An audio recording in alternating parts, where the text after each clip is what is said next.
Permit किसने दे दिया, permission किसने दे दी कि आप किसी भी बंदे को सिर्फ ये कह के पीटीआई के, चाहे वो है या नहीं है, आपने उसे उठाया, तशद्दुद किया, अगर उसने पैसा दे दिया तो छोड़ दिया, नहीं तो पीटीआई का कह के आपने ये कर दिया। इतना बड़ा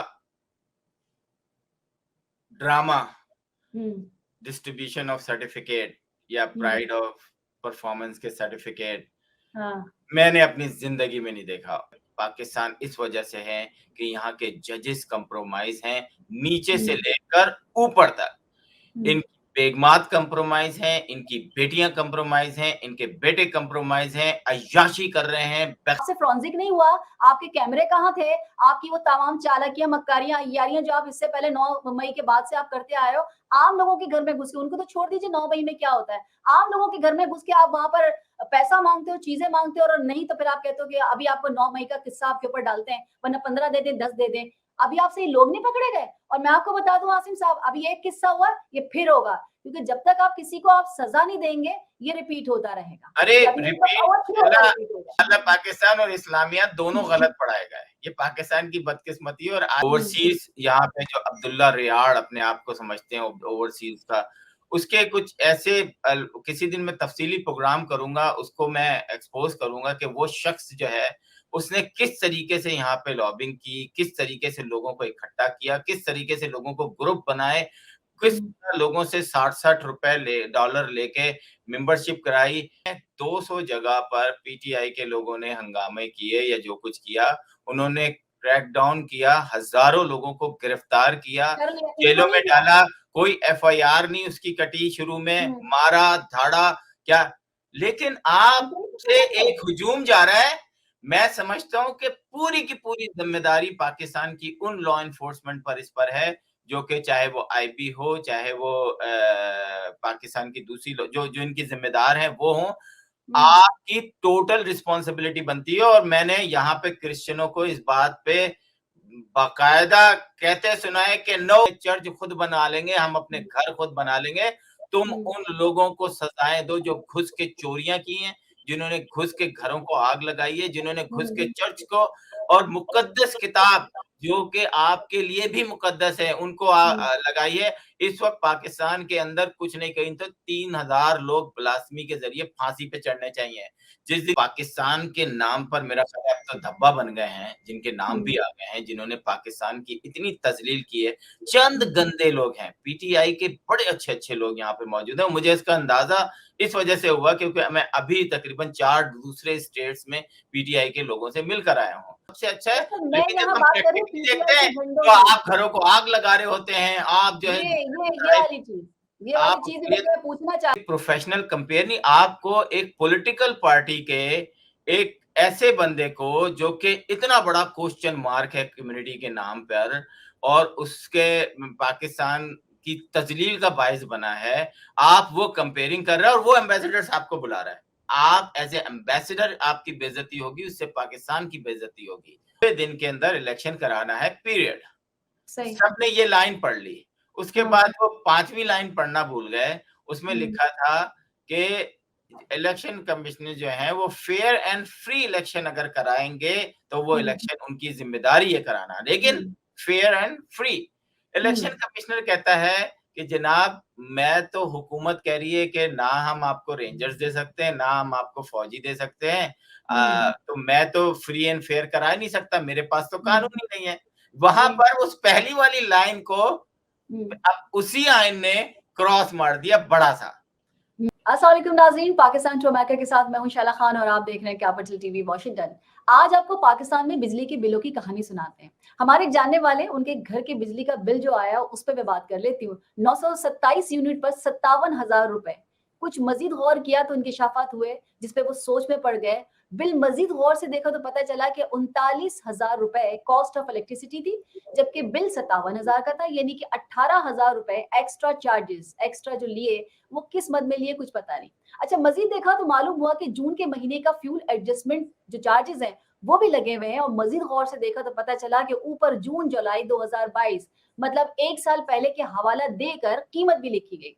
मजीद ये कि पीटीवी फी और जीएसटी वगैरह अलग। वैसे तो ये सब ठीक है, लेकिन सवाल जो सिर्फ एक जहन में आया मेरे दिमाग में जो खटका वो ये था कि जब एक एवरेज मीटर से आप तकरीबन 18,000 रुपए का एक्स्ट्रा टैक्स वसूल कर रहे हैं, तो करोड़ों सार्फिन हैं बिजली के। लाज़मी बात है कि सबका ये नुस्खा होगा, सबकी ये लॉजिक आपने दी होगी, किसी का कम, किसी का ज़्यादा। तो पाकिस्तान में सैकड़ों डिपार्टमेंट हैं, जो कि जहाँ पर कि ये वापदा जैसे जिनकी कैलकुलेशन कुछ इसी तरह से, और वो अरबों रुपए हमसे लेते हैं, बल्कि खरबों रुपए हमारे एक्स्ट्रा टैक्सेस वसूल करते हैं।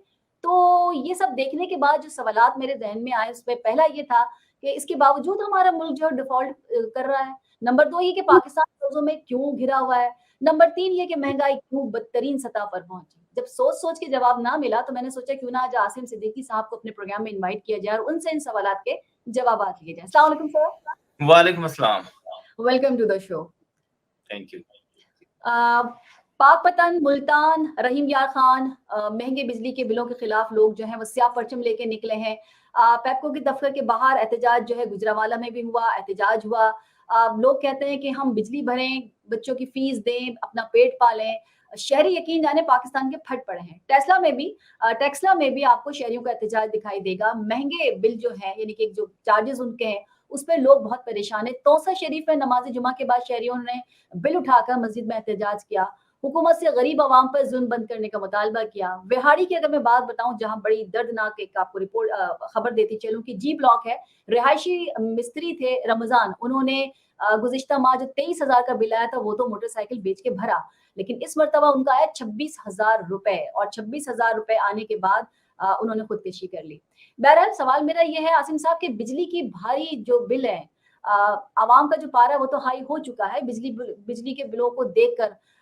शहरियों ने एहतजाज किया और सिविल नाफरमानी शुरू हो गई, क्योंकि लोग जो है वो अपने बिजली के बिल भी जला रहे हैं, साथ में एहतजाज भी कर रहे हैं। कुछ जो मुख्तलिफ बड़े शहर हैं, वहाँ पे ताजरान जो है उन्होंने ऐलान कर दिया है कि कोई बिजली का बिल नहीं देगा।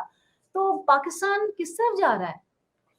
देखिए पाकिस्तान के लोग बेहिस हो चुके हैं और उनके अंदर अब कोई जज्बा ही नहीं है लड़ने का। बस वो अपनी ज़िंदगी गुज़ार रहे हैं। किस तरह गुज़ार रहे हैं वो आपको भी पता है। तो मजबूरी है। मेरा ख़्याल है कि ये इसी तरह एड़ियाँ रगड़-रगड़ के जो हैं वो गुज़र जाएँगे, क्योंकि इन्होंने कभी भी दूसरों का नहीं सोचा। अगर ये एक मोटरसाइकिल साहब जिन्होंने बेच के जमा कराया, उसी वक़्त ये डिसीज़न ले लेते कि मैं नहीं कराऊँगा, और ऐसे ही अगर 5, 10, 50 या 100 लोग और उसके बाद हज़ार और लाख लोग सोच लें कि नहीं कराना हमने। अशरफिया की आपने कभी कोई खबर सुनी जो ग्रेड 18 से ऊपर के किसी बिजली के बिलों को जो है माफ करना बंद कर दिया गया है? अब जो है ग्रेड 18 या 16 से 21 या 22 ग्रेड तक बिजली के बिल खुद लोग पे करेंगे। कभी सुना आपने ये वाली बात? तो अशरफिया के लिए तो सब कुछ सही है ना, बिलावल भुट्टो भी खुश हैं, नवाज शरीफ भी खुश हैं, शहबाज शरीफ जंपे मार रहे हैं। पीटीआई की तो आजकल शामत आई भी है। एमक्यूएम जो है वो झंडे लगा रही है, लेकिन ये बेहिस बेशर्म सियासी पार्टियां जो हैं, इन्होंने नहीं बोलना है। इन्होंने, मुझे तो हैरत होती है, लास्ट टाइम आपने भी बिजली का बिल भेजा, वो अजीब किस्म के टैक्सेस लगे हुए हैं। इनको आप अदर टैक्सेस, ये अदर टैक्सेस इन मतलब कोड, अच्छा सबसे बड़ी बात ये कि जब यहाँ पे जेडीसी के कोई सवेल अब्बास थे, क्या नाम था उनका, जब वो करंट लग के लोग मर रहे थे, तो जफर अब्बास, तो कोर्ट ने कहा था नहीं, आप अपना के इलेक्ट्रिक का नाम नहीं लेंगे आप। सबसे बड़े इस वक्त मैं बताऊं पाकिस्तान के अंदर बदनसीब जो है, पाकिस्तान इस वजह से है कि यहाँ के जजेस कंप्रोमाइज हैं नीचे से लेकर ऊपर तक। इनकी बेगमात कंप्रोमाइज हैं, इनकी बेटियां कंप्रोमाइज हैं, इनके बेटे कंप्रोमाइज हैं, अय्याशी कर रहे हैं, बेगैरती कर रहे हैं। अगर इनकी जिंदगी पे आप डॉक्यूमेंट्री बनाए ना, तो पूरी दुनिया हिल जाएगी कि ये जुडिशरी जो है, ये पाकिस्तान की जुडिशरी जो है, यहाँ पर लोगों को जबान बंद करने के लिए अपने फैसले सुनाती है। आप लेके जाएं 10,000 लोग और उनसे पूछें कि ये जो मीटर है, ये बंद मीटर कैसे चल रहा है? मीटर की तारे नहीं है, चल रहा है। ठीक है, आप लोग यही ना, सोशल मीडिया पे लोग यही दिखा रहे हैं ना कि आप जो है वो 100 यूनिट के बाद 102 यूनिट होते हैं, तो आपके 1000, 2000, 3000 रुपए बढ़ जाते हैं। तो आखिर आपने ऐसा को, ठीक है आप 1 महीने बढ़ा दें, लेकिन दूसरे महीने तो कम होंगे ना वो। नहीं मतलब सर, पता है क्या, हुकूमत का मैं अगर देखूं तो मरात याफ्ता जिनको आप अशराफिया कह रहे हैं वो तबका जो है, हुकूमत तकरीबन 3,000 अरब रुपए सालाना की मरात ग्रांट्स, सब्सिडीज, टैक्स छूट की सूरत में देती है। अब चोर इस है लूटमार सारे, को खत्म चोर नहीं करना, बिजली पेट्रोल कीमतें बढ़ाकर गरीब आवाम का जो है वो खून चूसना, ये तो कहीं नहीं है। मैं आपको एक प्रोग्राम की बताती हूँ, टीवी के प्रोग्राम में एक लड़की बैठी थी, उनसे पूछा गया कि आप पहले आप किस पार्टी में, तो कहती मैं पहले पीटीआई में थी और अब मैं पहले हम पीटीआई में थे, तो उसने कहा अब आप किस में, कहती भाई अब मैं ये जो हुकूमत आई इसी के साथ हूँ, इसी को वोट दूंगी। पूछा तो कहती है भाई इमरान खान के दौर में हमने बड़ा को इमरान खान को दिया वोट, ये वो, बाद में पता चला कि हमारी बिजली बंद कर दी। उन्होंने पूछा भाई बिजली आपकी कैसे बंद कर दी, कह रहे अब्बा आपदा में तो जो मुफ्त बिजली बनती मिलती थी वो हमारी बंद कर दी। उसने कहा अब क्या हो रहा है, और उन्होंने कहा अब जो हुकूमत है उन्होंने हमें वापस दे दी है, तो अब ये कि जो मुफ्त में हमें बिजली मिल रही तो हम तो उसी को वोट देंगे। तो मसला ये कि जब आपने ये कह के बिजली के बिल बढ़ा दिए कि भाई वो आईएमएफ ने कहा था, तो आईएमएफ ने ये तो नहीं कहा होगा ना कि किस मद में कहाँ बढ़ाने, तो क्या आप उनको छूट दे देंगे जो अमीर है? वही कितने मैंने बिल कहा होते ना, हैं उनके, बेहिस आपदा को आप कौम दे है, रहे हैं।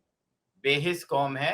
इन्होंने ऐसे ही एड़ियां रगड़ रगड़ के मर जाना है। बिजली के बिल मैं यही देख रहा हूँ, मुझे हैरत होती है कि जो 20,000 30,000 रुपए का बिजली का बिल आता है और जो 40 से 50,000 कमाते हैं। अभी मैं देख रहा था, एक जॉब निकली थी, फुल टाइम 8 घंटे की जॉब थी वो, और उसके मिनिमम जो थे वो 20,000 से 19,000 से और 45,000 तक की जॉबें थी, वो 100 के करीब जॉबें थी। तो आप 30,000 ने टैक्स दे दिए, आपने बिजली का बिल दे दिया, बाकी आना जाना, तो आप मुफ्त में काम कर रहे हैं तो घर में ही पड़े रहें, फिर आप कोई ना कोई मुफ्ता तो दे ही देगा आपको। तो लोगों ने सर तो अब यही करना है, लंगर खाने इतने खुल गए, तो खाओ हम्म, लंगर खाने अपने हक के लिए। सर बंद हो गए लंगर खाने, बंद कर दिए गए, वो भी गरीब को नहीं मिल रहा, वरना तो ये भूखे ना मरते, कम से कम खुदकशी ना करते, ये हो जाता। अच्छा मुझे लग बेइज्जती की रहा आप बात कर रहे हैं, हमारे वजीर आजम की बेइज्जती आपने देखी, पिछले 1 डेढ़ साल से मुल्क को दरो दीवार जो हिले हैं वो तो हिले हैं, 1 साल में पाकिस्तान की तारीख की सबसे बड़ी हिजरत हुई है। डॉक्टर से लेके ताजिर तक, मालिक से लेके मजदूर तक, सब मुल्क छोड़ के जा रहे हैं। और जब हुक्मरान ये कहें कि किसी की जाने से कोई फर्क नहीं पड़ता, तो हैरानी नहीं होनी चाहिए। 8 लाख से जायद साइंसदान जब चले गए, इंजीनियर सिलेक्टेड चले वजीर गए, आईटी आजम के माहिर आएंगे, चले गए। शैला, जब सिलेक्टेड वजीर आजम आएंगे काकड़ साहब जैसे, उनको तो ये बात शर्म भी नहीं आई कहते हुए, तो क्या हुआ जा रहे हैं। उनकी एक तस्वीर भी वायरल हुई थी बच्ची के साथ, जिस तरह वो तस्वीर हम्म, उन्होंने खिंचवाई थी, और हम्म, अगर वो तस्वीर अमेरिका में वो खिंचवाते ना, 3-4 साल जेल में रहते वो। लेकिन हम्म, शर्म नहीं है इनमें, बता तो रहा हूँ कि हम्म, बेगैरती घुस गई है इन लोगों के दिमागों के अंदर, और ये इनको पता ही नहीं, रोज आके पता नहीं किस पे खिताब कर रहे होते हैं। मैं देख रहा होता हूँ ट्विटर पे लगा रहे होते हैं कुछ ना कुछ, हम्म, काकड़ साहब, उनके पास कोई हम्म। टाइम ही। ओ भाई, आप जिस काम के लिए आए हैं उसके लिए रेडी हो, देखें कहाँ क्या करना है, इलेक्शन कैसे करवाने हैं आपने। मुझे तो नहीं लगता कि कोई इलेक्शन, मैं तो नहीं देख रहा आने वाले दिनों में इलेक्शन होंगे। नहीं नहीं, इलेक्शन होंगे भी नहीं, और फिर मजा आएगा ये देखेंगे हम, जो इमरान खान के दौर में कहते थे कि इलेक्शन की कोई जरूरत नहीं, आइन की, आइन है क्या चीज, और ये सदर जो है इनकी औकात क्या है कि ये हमें दें इलेक्शन की तारीख। अब ये सब तहरीक चलाते हुए आपको नजर आएंगे। आपको मैं इंडिया की बताऊं, इंडिया के हालात जो हैं उनको देख के पता है कि हमारे यहाँ के जो बाकी जो कुछ लोग रह गए, वैसे तो सब बाहर चले गए, वो कहते हैं कि इंडिया चांद पर जाने से अवाम को क्या फायदा मिलेगा। तो चंद्रयान के चांद पर उतरने से पहले मैं बताऊं कि बैरूनी सरमायाकारी की जो भारतीय स्पेस कंपनीज है, उन्होंने 2500 मिलियन डॉलर का इन्वेस्टमेंट कर दिया था, और अब चांद पर उतरने के बाद वो कहते हैं कि तकरीबन 10,000 मिलियन डॉलर अगले 2 महीने में आ जाएंगे। खर्चा उनका कितना हुआ था रॉकेट लॉन्च करने पर? फकत 75 मिलियन डॉलर, मतलब 75 मिलियन डॉलर की इन्वेस्टमेंट ने तकरीबन 12,500 मिलियन डॉलर की इन्वेस्टमेंट वो लेकर आए।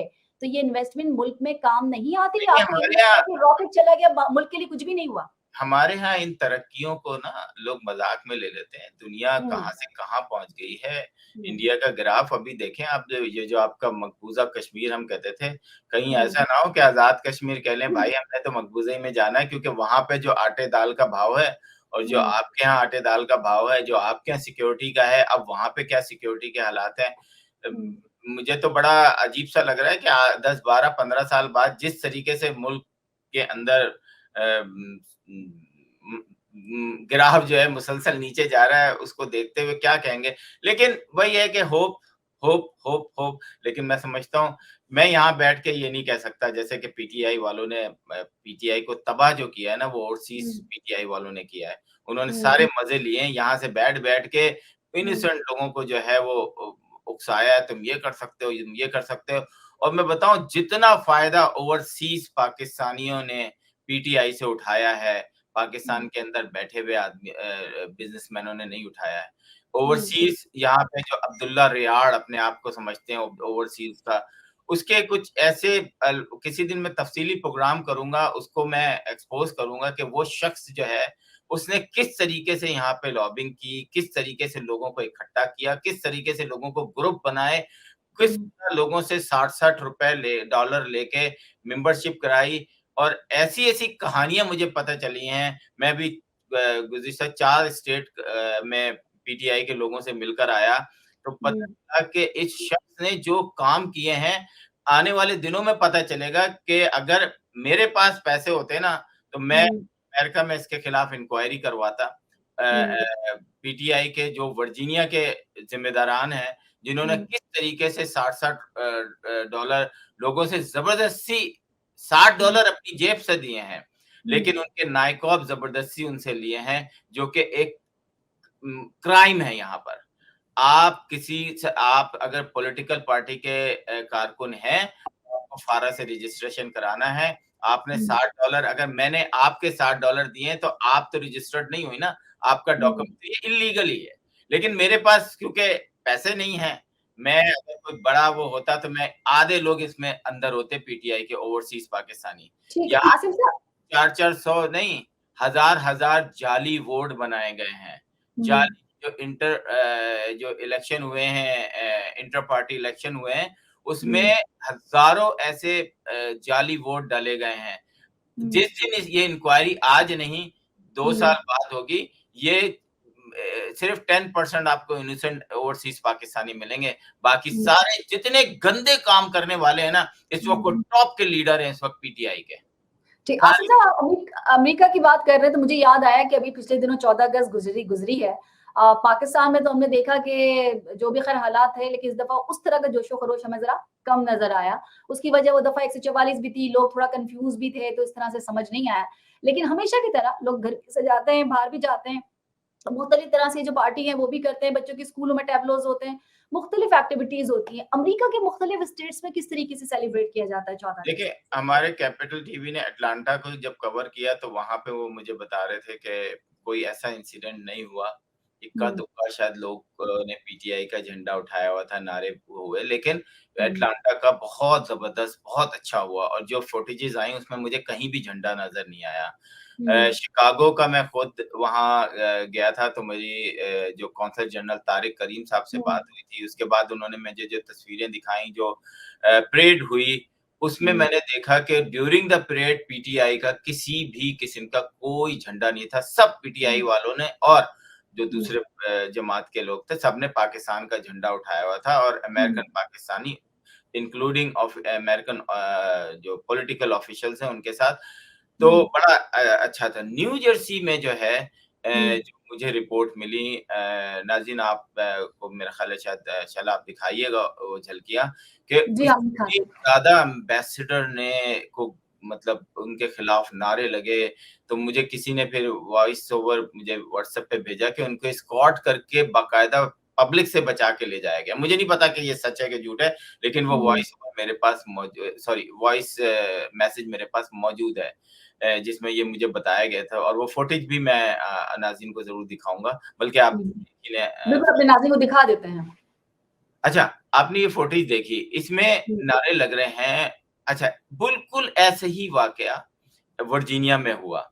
वर्जीनिया में जो करा रहे थे वो सारे पीटीआई वाले थे। $10 एंट्री फीस थी उसकी। तो मेरे कुछ लोगों से बात हुई जिन्होंने 5,000, 2,000, 8,000, 2,000, 1,000 मुख्तलिफ चंदे दिए। उनको ये था कि जी पाकिस्तान के नाम पे हो रहा है। लेकिन आप पॉलिटिकल पार्टी के वो लोग जो पाकिस्तान के नाम पर मेरा ख्याल है अब तो धब्बा बन गए हैं, जिनके नाम भी आ गए हैं, जिन्होंने पाकिस्तान की इतनी तजलील की है, चंद गंदे लोग हैं। पीटीआई के बड़े अच्छे लोग यहाँ पे मौजूद हैं। मुझे इसका अंदाजा इस वजह से हुआ क्योंकि मैं अभी तकरीबन 4 दूसरे स्टेट्स में पीटीआई के लोगों से मिलकर आया हूँ। तो यहाँ पे वर्जीनिया के लोगों ने जब वो किया, तो वहां पे बाकायदा उनको बिठाया, नहीं नारे नहीं लगाए, प्लीज ये नहीं करें। ये है मतलब आप हजारों डॉलर खर्च कर रहे हैं, आप कोई प्रोफेशनल कंपेयर नहीं ला सकते थे? आपने 2000 उसको दिए होंगे, 10,000 उस गुलकार को दिए होंगे, 5000 किसी को दिए होंगे। आप एक प्रोफेशनल कंपेयर नहीं, आपको एक पॉलिटिकल पार्टी के एक ऐसे बंदे को जो कि इतना बड़ा क्वेश्चन मार्क है कम्युनिटी के नाम पर और उसके पाकिस्तान की तजलील का बायस बना है, आप वो कंपेयरिंग कर रहे हैं और वो एम्बेसडर साहब को बुला रहा है। तो एम्बेसडर साहब को पिछली दफा मैंने बहुत बुरे तरीके से वो किया था, लेकिन मैं सिर्फ इतना कहूंगा कि एम्बेसडर साहब, मतलब आपको ये चीजें पता थी और आप फिर भी जा रहे हैं। आपकी बेइज्जती से आई रियली डोंट केयर। आपकी बेइज्जती का मतलब है कि पाकिस्तान की बेइज्जती हो रही है, इसको समझें। आपकी बेइज्जती से मुझे कोई फर्क नहीं पड़ता, वो आप जाने। लेकिन जहां आप एज ए एम्बेसडर आपकी बेइज्जती होगी, उससे पाकिस्तान की बेइज्जती होगी। और ये जो है मेरा ख्याल है बहुत सारे लोगों को नागवार गुजरा और सोशल मीडिया पे एक आप देखें या ना देखें, लेकिन आपके जो नीचे लोग हैं मेरा ख्याल है वो आपको बताते नहीं है कि आपकी कितनी तजलील हो रही होती है। मैं इसलिए बता देता हूँ क्योंकि मेरा फर्ज है कि जो मैं देखूं वो मैं बताऊं। तो खुदा के लिए ऐसे फंक्शन में मत जाया करें जहां पर आपके खिलाफ नारे लग रहे हो। और मैं आपको बताऊं, तारिक करीम साहब को क्रेडिट जाता है शिकागो में कि उन्होंने कमिट किया ऑर्गेनाइजर से कि मैं यहाँ पे पाकिस्तान का कौंसल जनरल हूँ, यहाँ पे मैं किसी भी सियासी जमात का झंडा नहीं देखूंगा। और ऑर्गेनाइजर्स ने बाकायदा पीटीआई के लोगों से बात की, वो इस चीज पे एग्री हुए और एग्री करने के बाद मैंने वो झंडे नहीं देखे वहां पर किसी भी किसी। सही है आसिम साहब, सही कहा आपने। लेकिन अगर यही तारिक करीम साहब, काश के ऐसे ऑफिसर्स हमारे पाकिस्तान में होते जहां 14 अगस्त को अफगानिस्तान का झंडा लहराया गया।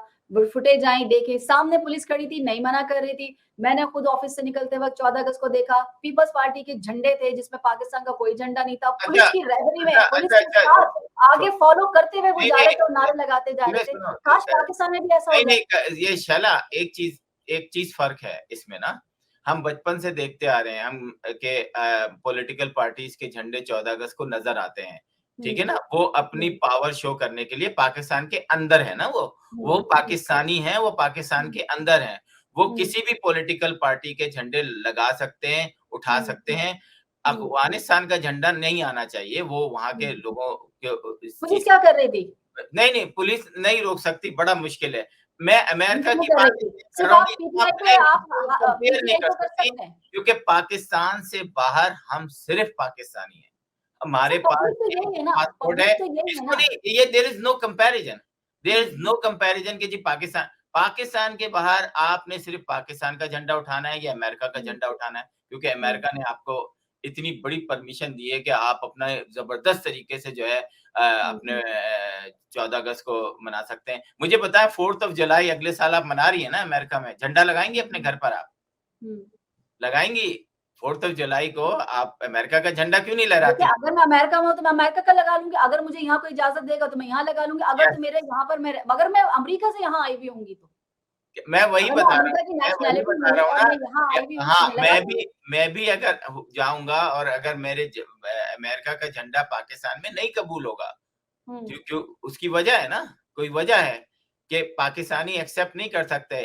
पाकिस्तानी मजहब के नाम पे हो तो कहते जी हमारा मजहब सबसे अच्छा है, मुसलमान मजहब सबसे अच्छा है। मैं लेकिन जब यहाँ हम बात करूँ प्रैक्टिकली देखते पीटीआई हैं के झंडों तो की। आप घरों को आग लगा रहे होते हैं, आप जो है ये वाली चीज ये मैं पूछना चाह रही थी आपसे कि ये जो जड़ावाला का किस्सा हुआ है, तो ये बाकी हमारे जो क्रिश्चियन भाई हैं जो दूसरे ममालिक में रहते हैं, दूसरी कंट्रीज में रहते हैं, स्पेशली अमेरिका में रहते हैं, उनका क्या रिएक्शन था, क्या चीज थी? मतलब मैं पूछ तो रही हूँ लेकिन मुझे अंदाजा है कि सिवाय एम्बैरेसमेंट के हमारे और हमारे हिस्से में कुछ हमारी नहीं आ किस्मत सकता। में एम्बैरेसमेंट है। हम ऐसे मुसलमान जो है ना, ये शर्म आती है कहते हुए कि जी हमारा मजहब जो है ना बड़ा जबरदस्त है। ओ भाई, अगर जबरदस्त है तो फिर तुम क्या कर रहे हो वहां पर? मतलब एक वाकया हो गया, 2 वाकया हो गया, 3 4 हो गया, 4 हो गए, 5 हो गए, 6 हो गए, 7 हो गए, 8 हो गए, 300 घर जला दिए, 21 सर चर्च। पीटीआई को मार-मार के आपने अंदर कर दिया और लड़कियों को आप नहीं छोड़ रहे, दुनिया जहां को आप नहीं छोड़ रहे, ये आपसे 10, 12, 25 आदमी, 50 आदमी कंट्रोल नहीं होते? पूरे मुल्क कहाँ में गए वो लोग जो अभी सुने, पीटीआई वालों को मार-मार के दुम्बा बना मैं रहे हैं आपको और वही बता नसीब रहा हूँ, वगैरह कहाँ गए? पूरे मुल्क में 200 जगह पर पीटीआई के लोगों ने हंगामे किए या जो कुछ किया, उन्होंने क्रैकडाउन किया, हजारों लोगों को गिरफ्तार किया, कर लिया जेलों इन्होंने में किया। डाला। कोई FIR नहीं उसकी कटी शुरू में, मारा धाड़ा क्या, लेकिन आपसे एक हुजूम जा रहा है। मैं समझता हूं कि पूरी की पूरी जिम्मेदारी पाकिस्तान की उन लॉ एनफोर्समेंट पर इस पर है, जो कि चाहे वो IB हो, चाहे वो पाकिस्तान की दूसरी जो जो इनकी जिम्मेदार हैं वो हों, आपकी टोटल रिस्पॉन्सिबिलिटी बनती है। और मैंने यहाँ पे क्रिश्चियनों को इस बात पे बाकायदा कहते सुना है कि नो, इनफ इज इनफ, अब हमें इंसाफ चाहिए। अगर तुम नहीं दोगे तो हम इंटरनेशनली तुम पे जो है तुम्हारे से सवाल पूछेंगे, और यही सवाल उन्होंने होना चाहिए सर। मैं कहती हूँ बहुत अच्छा करेंगे, यही बहुत अच्छा सवाल जो है व्हाइट हाउस के बाहर किया, और उन्होंने कहा कि हमें ये मत बोलो कि हम तुम्हारे चर्च बनवा देंगे, हम तुम्हारे घर बनवा देंगे, हम फकीर नहीं हैं। ये उनके अल्फाज हैं कि हम फकीर नहीं हैं कि तुम हमें पैसे दो, हम अपने चर्च खुद बना लेंगे, हम अपने घर खुद बना लेंगे। तुम उन लोगों को सजाएं दो जो घुस के चोरियां की हैं, जिन्होंने घुस के घरों को आग लगाई है, जिन्होंने घुस के चर्च को और मुकद्दस किताब जो कि आपके लिए भी मुकद्दस है उनको लगाई है। इस वक्त पाकिस्तान के अंदर कुछ नहीं, कहीं तो 3000 लोग ब्लास्मी के जरिए फांसी पे चढ़ने चाहिए। जिस दिन ये 3000 लोग फांसी पे चढ़ जाएंगे, फिर मैं समझूंगा कि हाँ मेरा मजहब जो है, देखो उसको वो सजा भी देता है, वो ऐसे लोगों को जो है माशरे में नहीं पनपने। अच्छा, वो मैं कहती हूँ समझ में आना चाहिए। ये जो लॉ एनफोर्समेंट एजेंसीज हैं जो सिर्फ एक ही पार्टी के लिए धनाधन हो रही है, ना औरत ना मर्द ना घर ना बच्चे ना किसी को देख रहे हैं, आपसे फ्रॉन्जिक नहीं हुआ? आपके कैमरे कहाँ थे? आपकी वो तमाम चालाकियां मक्कारियां अय्यारियां जो आप इससे पहले 9 मई के बाद से आप करते आए हो, आम लोगों के घर में घुस के, उनको तो छोड़ दीजिए 9 मई में क्या होता है, आम लोगों के घर में घुस के आप वहां पर पैसा मांगते हो, चीजें मांगते हो, और नहीं तो फिर आप कहते हो कि अभी आपको 9 मई का किस्सा आपके ऊपर डालते हैं, वरना 15 दे दें 10 दे दें। अभी आपसे ये लोग नहीं पकड़े गए? और मैं आपको बता दूं आसिम साहब, अभी एक किस्सा हुआ, ये फिर होगा, क्योंकि जब तक आप किसी को आप सजा नहीं देंगे ये रिपीट होता रहेगा। अरे रिपीट छोड़े, मौलाना हजरात लाउड स्पीकर पकड़ के मस्जिद के खुतबे पे या जैसी वीडियोस आ रही होती हैं, वो कहते हैं कि जनाब मुस्लिम मुल्क में ईसाई का कमिश्नर कैसे आ सकता है? आप अमेरिका कैसे जाते हैं? दो थप्पड़ मुंह पे मारने चाहिए और जेल के अंदर जाना चाहिए उसको। सबसे ज्यादा ये इमिग्रेशन में अगर आप जाके लाइन में खड़े होंगे तो सबसे ज्यादा यही खड़े हुए होंगे। अभी अमेरिका जाने के लिए यही होंगे, अभी कनाडा जाने के लिए यही बैठे बेताब होंगे, अभी इंग्लैंड जाने के लिए बेताब होंगे। इनकी लाइनें लगी हुई, जरा जाए, इनके बच्चे भी बाहर पढ़ रहे हैं। मैं तो आप जो जाके पढ़ते हैं, लिखते हैं, जाते हैं, को तो ऐसे करके माफ कर दो, हमें अमेरिका बताना। यहाँ पे अब माशाल्लाह आप सोचो कि एक वक्त ये था कि ये मुल्ला तरावी पढ़ाने आते थे और यहाँ पर रुक जाते थे, और उसके बाद तंदूर पे रोटी लगाने का वीजा लेके अपना इमिग्रेशन कराते थे। अब अल्लाह का शुक्र है कि यहाँ के बच्चे खुद यहीं पर हाफिज हो रहे हैं, और यहीं के बच्चे जो हैं आपकी मस्जिदों में कुरान पढ़ा रहे हैं। इनका दाना पानी बंद हो गया है, और अल्लाह का शुक्र है अमेरिका का मुसलमान कहीं ज्यादा बेहतर है पाकिस्तान के मुसलमान से। नहीं, मुसलमान ना कहे, कुछ खास एक तबका मैं कहूंगी कि चीजें हैं, अब उनको आप हाथ ही नहीं लगाते। गवर्नमेंट डर रही है, आने वाली डर रही है, तो जाने वाली डर रही है। खास लोगों को फोकस कर रखा है, बाकी इधर उधर जो मसाइल है, ना आप बिजली देख रहे हैं, ना इस तरह के हालात देख रहे हैं, ना आप पानी देख रहे हैं, आप कुछ नहीं देख रहे। आप एक ही बंदे पे लगे हुए हैं, मुल्क का बेड़ा गर्क हुआ चला जा रहा है और आपको कोई सुनगुन नहीं है। अदालतों की जो हालत आपने देखी है, रोज की बुनियाद पर ये हो रहा होता है, तो आप सोचे एक आम आदमी जो चोरी में, डकैती में, किसी पे झूठे इल्जाम है। कल भी मैंने देखा एक बंदे को मार दिया इन्होंने तशद्दुद कर करके, उसकी वो हालत थी कि देखा नहीं जा रहा था। तो ये इन लोगों को परमिट किसने दे दिया, परमिशन किसने दे दी कि आप किसी भी बंदे को सिर्फ ये कह के पीटीआई के, चाहे वो है या नहीं है, आपने उसे उठाया, तशद्दुद किया, अगर उसने पैसा दे दिया तो छोड़ दिया, नहीं तो पीटीआई का कह के आपने ये कर दिया। वही जो आप कहते हैं कि एक वक्त था हमारे एमक्यूएम का कराची में, एमक्यूएम का, कि आपको एमक्यूएम का नाम लेके बंदे को उठाते थे, मारते थे, मर जाए तो ठीक है, ये एमक्यूएम का, जिंदा बच गया तो पैसे देके छूट जाता था। सर ये वही हालत है जो अब पंजाब में हो रही है, चाहे वो खैबर पख्तूनख्वा में हो रही है। मुझसे तो देखा नहीं गया, जिस बंदे को इन्होंने मारा है, जिस तशद्दुद के साथ मारा है, वो देखा नहीं जा रहा था। पंजाब की हालत मैं आपको बताती हूँ। पंजाब में मुजरा वजीर सेहत है जावेद अकरम साहब, इनकी बेगम जो है वो है शैला जावेद साहब, दवाइयों की फैक्ट्री चलाती हैं, और इनकी अद्वियात की जो बैच था वो नकली निकला है, अंदाजा करें आप। लेकिन छापा जो है वो शौकत खानम पे पड़ा है, डॉक्टर नौशीन पे पड़ा है, डॉक्टर जरका पे पड़ा है, तहरीक-ए-इंसाफ का नाम ले लीजिए, फिर जो छापे पड़ते हैं, लेकिन यही नहीं होगा। लेकिन मैं आपको बताऊँ, यही दवाई पंजाब में भी बिकेगी और पंजाब से आगे भी बिकेगी। ये तमाम मार्केट्स में जाएगी, क्योंकि पाकिस्तान में ना आईन है, ना कानून है। आपको मिलेगा, यही दवा आपको खानी पड़ेगी, हमें खानी। इससे पहले कभी कोई इंसाफ मिला है? अभी वो किसी ने पराठा नहीं दिया था, तो पुलिस हुँ, वाले ने उस बंदे को किस तरीके से मारा है। तो हुँ, और जो एक शराबी कबाबी पुलिस वाला गालियाँ दे रहा था, उसको हुँ, आईजी पुलिस साहब ने गले लगा लिया और उसको शायद हुँ, पता नहीं तरक्की दे दी, क्या किया। हुँ। बेशर्म है। पुलिस तो पाकिस्तान की जो है, मैं समझता हूँ 90% पुलिस जो है, वो इस काबिल ही नहीं है कि वो तो अपने घर में भी रह सके। मतलब दुनिया की पता नहीं। तमाम बुराइयाँ उनमें मौजूद हैं। सुप्रीम कोर्ट का हुक्म जो है वो हाई कोर्ट नहीं मानती, हाई कोर्ट जो है वो उसका हुक्म जो है वो सेशन जज नहीं मानता है। पाकिस्तान में जब ये हालात हो जाएँ, तो फिर आप इंसाफ तो छोड़ें, आप पुलिस को छोड़ें, जब पुलिस की हालत इन्होंने कर दी है, अब वो कंट्रोल में नहीं आती। वो किसी की जिनकी आएगी, इनकी आएगी, लेकिन जिस तरह खुला खाता उन्होंने छोड़ा हुआ है, आप वहाँ तसव्वुर नहीं कर सकते। वीडियो देखी होगी आपने नवाज़ शरीफ साहब की, लंदन में नवाज़ शरीफ फैमिली का इजलास हुआ, सॉरी शरीफ फैमिली का इजलास हुआ, नवाज़ शरीफ की सितंबर में वापसी जो थी उसका प्लान भी मौखर हुआ। वतन वापसी की नई तारीख 15 अक्टूबर है। आपको क्या लग रहा है 15 अक्टूबर भी मौखर हो जाएगी? मैं तो शर्त जीत गया, किसी ने स्पेस पे शर्त लगाई थी कि सितंबर में आ रहे हैं, मैंने कहा मोहतरमा अच्छा। रहने दो, बस सर जाने कितने डॉलर सर कितने डॉलर? दो। $500 कितने की शर्त लगाई अरे थी। वाह! कमाल है। तो तो बस मैं इसी पे लगा लिए कह रहे हैं। तो अभी अच्छा तो ये बताइए अंदर की खबर आप मुझे देंगे। आप ना ज़ाहिर है सीनियर है मुझसे, बहुत सीनियर है। नवाज़ शरीफ और आसिफ अली ज़रदारी पर भी कोई काँटा-वाटा लग गया है क्या? कुछ हालात और तेवर कुछ बदले-बदले से लग रहे हैं। क्यों ऐसा क्यों हो रहा है? देखें उम, फिर बात वहीं आ जाएगी, लोगों को बुरा लग जाएगा। सवाल मैंने आपसे ऐसा किया है कि बस पाकिस्तान के अंदर 75 साल का जो एक एम्पायर है ना, जो पाकिस्तान की जो पिलर्स है ना, हुँ, वो एक ही जगह से बनते हैं। तो वो प्लान ए हुँ, उन्होंने पढ़ा होता है, दुनिया की बड़ी-बड़ी वॉर यूनिवर्सिटियों से पढ़ कर आए हुए होते हैं कि उन्होंने हुँ, किस तरीके से कंट्रोल करना है ना।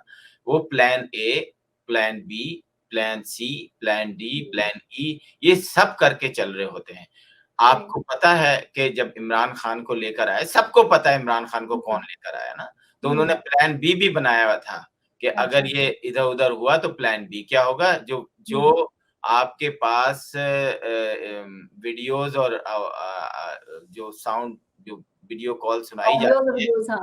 जो वो कहाँ से है? वो प्लान बी का हिस्सा है, फिर प्लान सी भी हुँ, है जिसके साथ है, फिर हुँ, प्लान डी भी नवाज़ शरीफ के साथ है, प्लान ई भी शहबाज़ शरीफ के साथ है। इसकी टोपी हुँ, इधर, उसकी टोपी इधर, इसकी टोपी इधर। हुँ, हुँ, तो इनसे तो इतनी आसानी से देखें पाकिस्तान में इनकलाब आ जाएगा, 10 लाख लोगों को मरना पड़ेगा। अल्लाह ना करे हुँ, कि ये वक़्त आए, लेकिन क्या करें? क्योंकि हुँ, आपको एक इमरान खान का क्या था? इमरान हुँ, खान का इनकलाब ये था कि हुँ, एक फ़ौजी दस्ते को हटा के दूसरा फ़ौजी दस्ता ले आए। फ़ौज के हुँ, अंदर थोड़ा-सा गड़बड़ कर दें, हुँ, फ़ौज फ़ौज तो वहीं रहती है। फ़ौज ने हुँ, कहीं नहीं जाना था। वो हुँ, इनकलाब सिर्फ़ एक दस्ते से दूसरे दस्ते के पास चला जाता। हुँ, शहबाज़ शरीफ ने जब नवाज़ शरीफ ने जब जनरल मुशर्रफ को हटाने के लिए दूसरे दस्ते को लेकर आए, तो हुँ, वक़्त पे मुशर्रफ के लोगों ने कार्रवाई की और उन्होंने हुँ, 200-250 लोगों को कोर्ट मार्शल भी किया, पकड़ा भी, फांसी भी दी। इस हुँ, दफ़ा भी यही हुआ कि एक दस्ते ने दूसरे दस्ते को पहले भाँप लिया और आज हुँ, आपके नज़र में मेरे हम नाम मौजूद हैं। तो हुँ, मैं तो वैसे ही मशहूर हो गया हूँ, लोगों के दिलों में बसता हूँ, ख्वाबों में भी आता हूँ। आसिम नाम इतना मशहूर हो गया है, इतने अच्छे-अच्छे लोग आसिम हो गए हैं कि हुँ, पहले वो एक और आसिम थे जो कि आजकल अमेरिका में मौजूद हैं। हुँ, अ, हुँ, तो आखिरी में सिर्फ़ यही कहूँगा कि पाकिस्तान का सिस्टम बड़ा टिपिकल है। हुँ, यहाँ पर 4 कौमें रहते हैं, कौमें या हुँ, 5 कौमें रहती हैं, पाकिस्तानी कोई नहीं रहता, माज़रत के हुँ, साथ। ठीक, यहाँ ठीक। सर अमेरिका के अंदर भी आप यहाँ पाकिस्तानी नहीं रहते, यहाँ पर भी हुँ, ग्रुप रहते हैं। पीटीआई इसलिए थोड़ी-सी मुझे शुरू में जब हम वो थी कि उसने ये रंग, नस्ल, ज़बान को ख़त्म कर दिया था। हुँ, लेकिन उनका जो प्लान बी था, वो हुँ, कामयाब हो गया कि अगर इमरान खान इधर से उधर हुए, हमारे नक्शे हुँ, कदम पे नहीं चले, तो हम उनके साथ ये करेंगे और उन्होंने कर दिया बेड़ा हुँ। गर्क।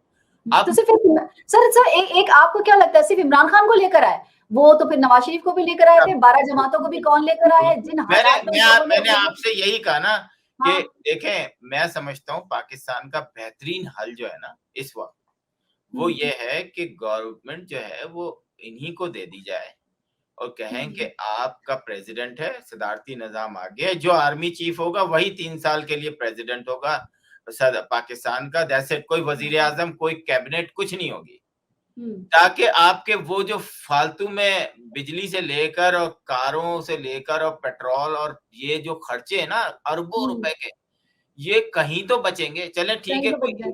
एक ही तरफ कोई हो रहा होगा सही, ना, सही, सही। तो और मुझे मेरा लग रहा है आप आपकी बात मुझे लग रहा है वो कुछ सही भी हो जाएगी, क्योंकि जब पंजाब और केपीके में 90 रोज में इलेक्शन की बात आई थी तो पूरी दुनिया चीख रही थी, और खासतौर से हमारे जो सियासतदान थे कि आईनी मुद्दत जो है इससे कोई फर्क नहीं पड़ता और ये नहीं होता। और ये अब देखा जो हालात बदले, 90 रोज में इलेक्शन ना कराने की भरपूर सपोर्ट की थी इन लोगों ने, लेकिन इस वक्त जो ये है वो ये है कि इलेक्शन मुलतवी कराने की जो बाज़गश्त सुनाई दे रही है, उसके बाद यहाँ सियासतदान जो है वो एक दौड़ में लग गए हैं कि जी इलेक्शन जो है वो 90 रोज में होने चाहिए। ये वही लोग हैं जिन्होंने आज से पहले जब 2 असेंबली तोड़ी थी इमरान खान ने, तो 90 दिन में इलेक्शन की कोई अहमियत नहीं थी। और ख्वाजा आसिफ ने तो ये भी कहा था कि जो सदर साहब हैं, वो उनकी औकात नहीं है कि वो हमें डेट दें। तो अब देखना ये कि क्या कौन-कौन इस दौड़ में शामिल होगा, कौन-कौन इस तहरीक में शामिल होगा, क्योंकि जिस तरह आपको लग रहा है, इस तरह मुझे भी लग रहा है, इस तरह सभी तकरीबन लोगों को लग रहा है, और इन लोगों को भी जो 12 पार्टीज़ थी, उनको पहला भी लग रहा है 13 पार्टीज़ पहला के इलेक्शन नहीं होते। पहला एक एक आइन की एक छोटी सी चीज बता दूं आपको हुँ, कि हमारा आइन जो है ना वो एक अजीब किस्म का आइन है, जो कि पहली लाइन में कुछ और कहता है और दूसरी लाइन हुँ, में को पहली लाइन को झुटला देता है। एक हुँ, आइन था क्लियर कट कि 90 दिन के अंदर इलेक्शन कराना है, पीरियड। सही। सबने ये लाइन पढ़ ली। उसके हाँ, बाद वो 5वीं लाइन पढ़ना भूल गए। उसमें हुँ, लिखा था कि इलेक्शन कमिश्नर जो हैं वो फेयर एंड फ्री इलेक्शन अगर कराएँगे, तो वो हुँ, इलेक्शन उनकी ज़िम्मेदारी है कराना। लेकिन हुँ, फेयर एंड फ्री। इलेक्शन हुँ, कमिश्नर कहता है कि जनाब, मैं तो हुकूमत कह रही है कि ना हम आपको रेंजर्स दे सकते हैं, ना हम आपको फौजी दे सकते हैं। हुँ, तो मैं तो फ्री एंड फेयर करा ही नहीं सकता, मेरे पास तो हुँ, कानून ही नहीं है। वहाँ सही। पर उस पहली वाली लाइन को हुँ, अब उसी आइन ने क्रॉस मार दिया बड़ा-सा। हुँ, फिर वो शेर बन गए ना, उन्होंने कहा हुँ, फिर वो अदालतों से भी लड़ रहे हैं। तो ये हुँ। इमरान खान सर, साहब हमारा ये नहीं पता इलेक्शन कमिश्नर को कि इतना कुछ देने के बाद भी आप फेयर एंड फ्री नहीं कराएँगे। जिनकी मर्ज़ी है वही आएँगे। चाहे इमरान खान कितने ही मकबूल हो, चाहे नवाज़ शरीफ कितने ही इनको गैर मरना मकबूल थोड़ी हो, है, चाहे बिलावल भुट्टो पहला कितने इनको ही मरना अमेरिका के थोड़ी है, चक्कर लगाएँ, जो चाहते हैं वही आएँगे। बस इन्होंने ये है मरना हमारा। थोड़ी है। देखें, जब अमेरिकन फौजी जाता है ना, तो वो हुँ, 72 हूरों के लिए नहीं लड़ता। हुँ, जब वो इराक में या अफ़गानिस्तान में कितने लोग मरे, वियतनाम में हुँ, लाखों अमेरिकन वो लड़ गए ना। मेरे हुँ, कितने दोस्त पाकिस्तानी हैं जिनके बच्चे अमेरिकन फ़ौज में हैं। वो हुँ, वो हूरों के लिए नहीं जा रहे, वो हुँ, अपनी कंट्री के लिए लड़ रहे हैं। उनके लिए सिर्फ़ उनका कंट्री है। वहाँ पे वो गॉड ब्लेस अमेरिका का नारा लगा के और लड़ जाते हैं। वो हूरों के हुँ, लिए, हमारे वाले हूरों के चक्कर में पड़े हुए हैं। हम जहाद के हुँ। चक्कर में पड़ रहे हैं, हम अपनी कंट्री के लिए नहीं लड़ रहे। हम सर कहते वो हैं भी कि कहाँ हो अगर रहा है? हमें जो है वो वो भी हमें अब पता चला कि वो कोई पता नहीं वो जंगें भी नहीं जीती, हमने तो किताबों में पढ़ा, हमें नहीं पता, और अब तो हर कोई कह रहा होता है कि इन लोगों ने हमें जंगें भी नहीं मुताल्ला जीती। पाकिस्तान और इस्लामियात दोनों गलत पढ़ाया गया है। ये पाकिस्तान की बदकिस्मती है और आज के बच्चा जो है ना, एक तो बच्चा पैदा सब गूगल करने, से निकाल लेता है आज का बच्चा। अब वो गूगल भी आपको पता ही है कि अब गूगल तो भी चैट सब जीपीटी चाल आ रहे हैं। गया, अब तो अब चैट तो जीपीटी हाँ, आ गया। तो आने सही कह वाले रहे हैं। बच्चे जो है ना वो खुद डिसाइड करेंगे कि इस्लाम क्या है। हमें बहुत उल्लू हुँ, बना दिया तुम लोगों ने। 17 हुँ, रकातें पढ़ा-पढ़ा के तो इस हुँ, चक्कर में नमाज़ छोड़ देते थे। बाद में पता चला, ओ भाई 17 रकातें कुछ नहीं होती, सब ड्रामेबाज़ी है। फर्ज़ 4 ही हैं, बाकी पढ़ो हुँ, और सवाब मिलेगा, नहीं पढ़ो तो कोई गुनाह नहीं है। ये तो सही बाद बात। में हमें पता चला, हम तो 17 रकातें पढ़ और आज की मोहतरमाएँ अभी भी 17 रकातें पढ़ रही हैं। उनको अभी भाई भी टाइम हो अच्छा, हमने तो अभी डोली का किस्सा आपको याद, वैसे मेरे पास वक़्त बिल्कुल खत्म हो गया, लेकिन डोली वाला किस्सा मैं आपको आप बताएँगे। आपको अमेरिका में तो लाइव आपने देखा होगा, क्या कहेंगे उस पर? उसके बाद तो असनाद भी दी गई हैं और बहुत सारे चीज़ें हुई हैं, लेकिन सोशल मीडिया पे चलता रहा, जो भी कुछ चलता रहा। लेकिन बिल-आखिर उस बच्चे ने, उस लड़के ने, उसे एप्रिशिएट करना चाहिए, उसे एनकरेज मैं करना एक बात चाहिए। बताऊँ, मैंने अपनी ज़िंदगी में हुँ, इतना बड़ा drama, hmm, distribution of certificate या हुँ, प्राइड ऑफ परफॉर्मेंस के सर्टिफिकेट हाँ, मैंने अपनी ज़िंदगी में नहीं देखा और मेरा नहीं ख़्याल कि ये भी कमरे में बैठ के हँसते होंगे और अवाम इन पे हँसती है, ये उन पे हँसते हैं कि जब हुँ, एक इतनी सी छोटी सी चीज, सोचे आप 300 घरों को जला दिया। हाँ कोई ब्रिगेडियर, कोई कर्नल, कोई आईबी का ऑफिसर, कोई वहां पे रहने वाले लोग बचाने नहीं आए। सर 9 मई से जान ही नहीं छूट रही हमारी।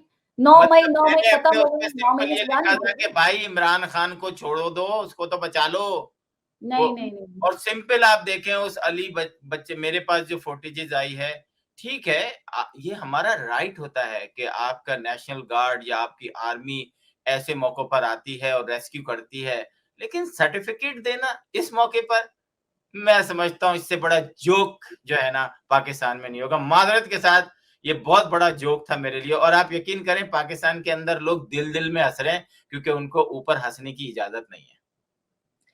आसिम साहब बहुत-बहुत शुक्रिया, बहुत सारे सवालात के जवाबात आज आपने हमें दिए। Thank you so very much, आप हमारे प्रोग्राम में तशरीफ लाए।